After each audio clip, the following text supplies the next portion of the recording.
Por algum motivo, alguém decidiu vazar os prompts internos do Claude, uma das IAs mais avançadas do mundo hoje em dia. E a gente está falando aqui de um arquivo de texto grande, com cerca de 24 mil tokens, e que expõe pra gente como que a Anthropic faz para estruturar os seus agentes. E ao analisar esse arquivo, a gente consegue perceber uma série de técnicas sofisticadas de engenharia de prompt, que qualquer pessoa que use inteligência artificial no dia a dia ou que esteja construindo agentes deveria saber. Só que nesse vídeo eu fiz esse trabalho por ti, e eu vou trazer as 7 lições que eu aprendi ao analisar todo esse arquivo. Só que antes de começar esse vídeo, eu queria deixar duas coisas bem claras. Em primeiro lugar, todas as IAs que a gente conhece hoje em dia, ChatGPT, Claude, Gemini, elas não são consideradas apenas modelos de inteligência artificial, LLMs puras, mas sim uma combinação entre a rede neural, com os seus parâmetros já pré-estabelecidos, ferramentas, então eles têm acesso a ferramentas de pesquisa na web, de transcrição de áudio, algumas de geração de vídeo, e aqui no meio está o elemento mais importante, que é a cola entre o modelo de linguagem e as ferramentas, que é o prompt. E é essa combinação de 3 fatores que caracteriza todas essas IAs hoje em dia como agentes.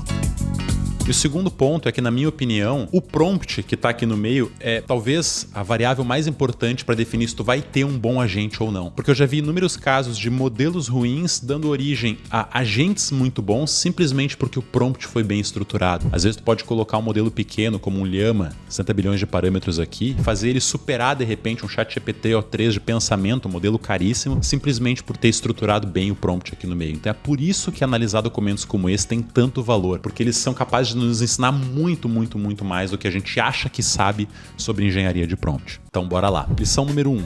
Não tenha medo de escrever grandes prompts. Uma das coisas que mais me surpreenderam ao analisar esse documento é o seu tamanho. Ele possui quase 18 mil palavras, o que dá mais ou menos 24 mil tokens. Isso é curioso porque há 2, 3 anos atrás, mais ou menos, a janela de contexto dos modelos de linguagem era bem pequena. A gente estava falando aí de 4 mil, 8 mil tokens. Só que isso mudou. Qualquer modelo meia boca hoje em dia já passa fácil de 128 mil tokens. O próprio Gemini do Google está batendo a casa dos 2 milhões de tokens. E a Anthropic nos deu um grande exemplo aqui sobre como utilizar essa janela de contexto de maneira adequada. Mas a primeira lição é essa. Usem essa janela de contexto. Quanto mais instruções vocês passarem aqui dentro, quanto mais informações estiverem disponíveis para o modelo sobre como utilizar determinada ferramenta, como se comportar em certa situação, o que eu não devo fazer, o que eu devo fazer, que tom eu devo utilizar, melhor. Lição número 2. Use XML para organizar blocos de instrução. E essa lição número 2 tem muito a ver com a lição número 1, porque simplesmente sair escrevendo um prompt gigantesco não vai fazer com que o teu modelo performe melhor. E o que eles fazem ao longo de todo o prompt dele é organizar blocos de instrução com tags XMLs. Para quem já trabalhou com HTML, imaginem tags HTML onde a gente está colocando dentro dos colchetes qual o contexto na qual aquilo deveria ser utilizado e coloca lá no final quando aquele contexto deixa de ser utilizado. E isso faz com que os modelos de linguagem consigam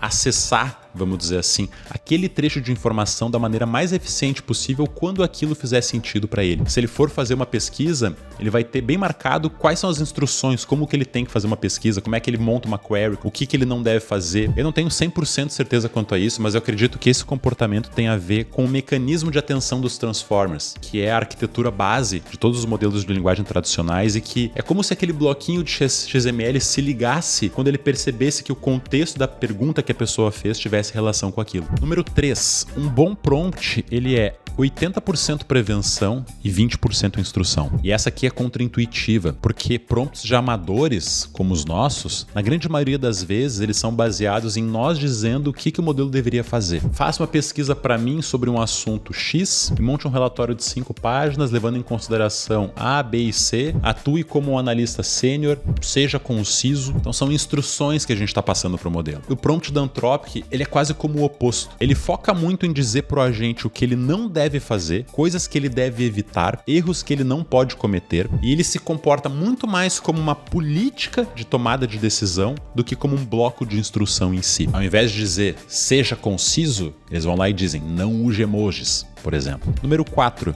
Programe a IA. Use lógica condicional e regras binárias. O prompt do Claude usa dezenas, centenas de exemplos de condições do tipo: se isso aqui acontecer, então faça isso. Do contrário, faça tal coisa. É como se de fato eles estivessem programando a IA. Eu encontrei nele 167 ocorrências da palavra if. Um exemplo super legal disso é um trecho do prompt que dizia quando que ele deve fazer uma pesquisa na internet. E ele perguntava: se a informação que estão te pedindo ela é imutável no tempo, ela é atemporal, então simplesmente simplesmente responda. Se ela se move de maneira devagar, proponha para o usuário, dê sua resposta, mas proponha para o usuário que você possa fazer uma pesquisa. E se ela se move rapidamente, essa é uma informação que troca o tempo inteiro, cotação do dólar, pesquise imediatamente. Número 5. Melhore a eficiência do uso de ferramentas com exemplos negativos. O prompt simplesmente não mostra como usar, por exemplo, uma chamada de API, mas ele também mostra como não fazer isso. Isso é muito interessante, porque no aprendizado humano, a gente também costuma aprender através de análise de erros. E por que a IA seria diferente, né? Então a lição aqui é: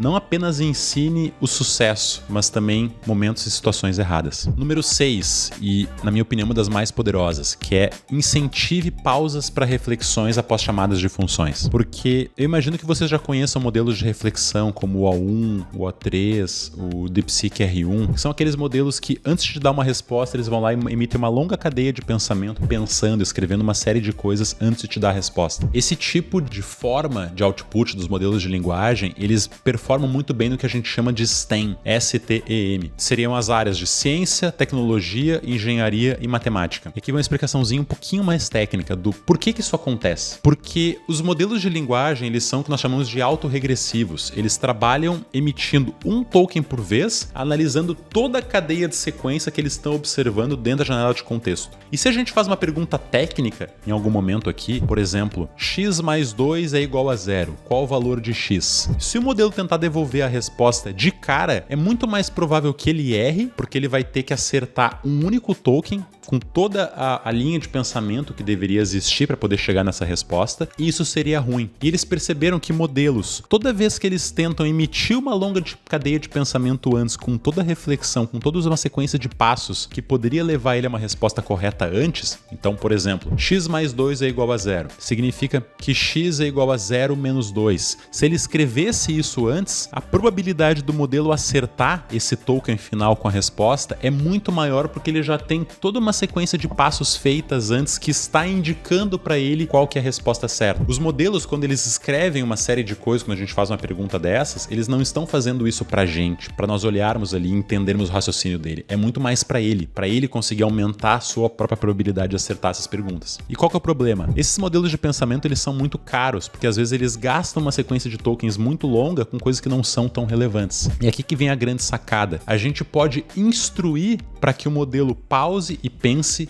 escreva de repente algum parágrafo de reflexão apenas em situações que nós julgarmos necessárias. É como se a gente pudesse pegar um modelo que não é de reflexão, como um GPT 4.1, um Gemini 2.5 Pro, e transformasse ele num modelo de reflexão apenas em momentos específicos. Isso economiza tokens e isso faz com que o modelo ele performe muito melhor. Então, uma simples regrinha de prompts que vocês podem colocar, por exemplo, eu desenvolvi um agente recentemente que faz pesquisa para mim, para poder substituir o Deep Research. E antes de montar o relatório final, eu peço para ele, cara, antes de escrever seu relatório, sintetize quais foram os principais pontos que tu viu. Quais deles estão mais alinhados com o que foi pedido pelo usuário final? Só de fazer isso, a qualidade do relatório melhora muito. E sétimo, e não menos importante, repita instruções importantes ao longo do prompt. O que a Anthropic fez é, como a janela de contexto, às vezes a gente monta um prompt muito grande, ele acaba se perdendo, algumas informações podem acabar não sendo consideradas o tempo inteiro, o modelo quase como se ele esquecesse. Eles introduziram uma repetição estratégica de coisas que são importantes ao longo de todo o prompt, para que coisas que de fato valem a pena, que são importantes, como de repente o nome da empresa de vocês, ou o nome do agente, ou o nome do usuário, possam estar presentes em vários momentos para que de fato aquilo grude e que ele aumente a probabilidade dele considerar aquilo na resposta. Então, na minha opinião, tanto a lição 2 quanto a lição 7, elas são antídotos para os problemas que a lição número 1 causa. Então é isso, essas são as principais lições que eu aprendi. Se pudesse colocar em